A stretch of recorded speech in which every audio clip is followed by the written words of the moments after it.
Hey everybody, it's Ben, and I'm back once again with another video for you guys. Today I'm going to give you my brief thoughts on Superman issue 7, which is the epilogue issue to the Son of Superman storyline, with Pete Tomasi and Pat Gleason still handling the co-writing duties, with Jorge Jimenez handling the art duties on this particular issue. So the story starts out with Superman helping out to realign some satellites out in space, and also finding the time to help out various members of the Justice League with various problems that they're having. For example, he helps both Wonder Woman and Flash deal with a member of the Rogues Gallery. He helps Aquaman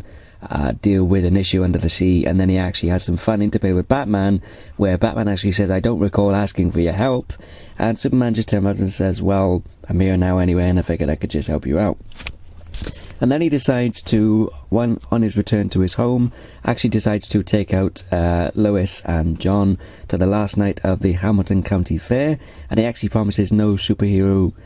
antics to Lois, and there's some really great interplay and dialogue between the characters of Clark and Lois, where he even promises to give Lois his cape, as obviously as a sign of his promise not to do any superhero antics while they're out at the fair. And we finally get to the fair, and we pick up with the characters of Kathy and her grandfather actually managing to win a contest in terms of the best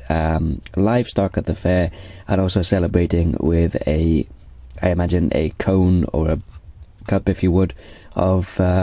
the winning cow's milk. And there's a really fun side story with some would-be punks planning to actually rob the fair, and Clark claiming to be instantaneously lactose intolerant, and actually manages to swoop away and stop the would-be thieves from committing the robbery. And there's a great moment and utilization of the characters' facial expressions on the part of Jorge Jimenez, when as Lois, Clark and John are about to go on to this vertical jumping ride, which is similar to Oakwood Park Oakwood Park. For those of us who in the UK who've been to Oakwood Park, it's called Bounce, and you know exactly what I'm talking about. It's actually a really fun ride, actually, but it gives me or my stomach, I should say, really bad butterflies when I go up and down on the bounce. But it's really fun when you go up and down it a few times and you get used to it. But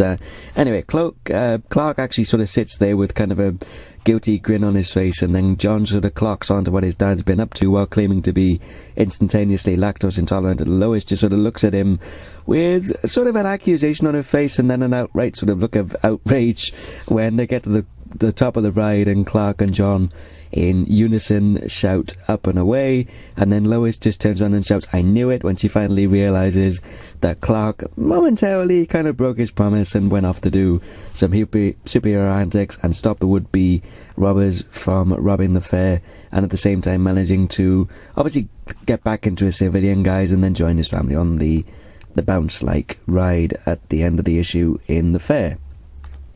So that was a really, really fun moment of dialogue and utilization of the artwork on the part of Pete Tomasi, Pat Gleason and Jorge Jimenez. Overall, this was a really fun, feel-good, one-and-done issue, which focuses on not only the superhero aspect of Superman momentarily, but also just really focuses on the family dynamic between Clark, Lois and John, which has been a focal point for this series ever since it began with DC Rebirth, and it's just a really fantastic series, and I cannot recommend you pick up Superman highly enough, especially if you're a fan of Big Boy Blue and you've been turned off somewhat by the New 52 version of Superman, and you want the old pre-New 52 Superman, or the old Superman that you remember from the pre-New 52 universe back. I highly recommend you pick up Superman by Pete Tomasi, Pat Gleason and friends. We've had a couple of fill-in artists here and there, obviously with Jorge Jimenez being one of them, as well as Doug Mankey and Pat Gleason also providing his own pencils to the issues, as well as obviously helping out with the co-writing duties at the same time. But yeah, like I said, this is a really good, really fun issue, and I cannot recommend you read Superman highly enough, especially if you're going to pick up the trade, which comes out in December, which will collect the Superman Rebirth one-shot as well as the first 6 issues encompassing the Son of Superman storyline, which was the storyline with the Eradicator, in its entirety in December when that comes out from DC Comics. Thank you everybody for watching. As always, I hope you all enjoyed the video. Feel free to leave a comment below in the comment section. Tell me what you thought of the video, what you thought of the issue overall, and what you think of the series as a whole thus far. Let me know in the comments if you are planning to pick up the series in trade, or if you're planning to pick up the back issues of the series when you get the chance to, if you find them in your local comic shop or at a local convention at some point between now and December. And as always, like I said, thanks everybody for watching and listening, and until next time, this is Scambit896 signing off, and I'll see you guys next time. Take care.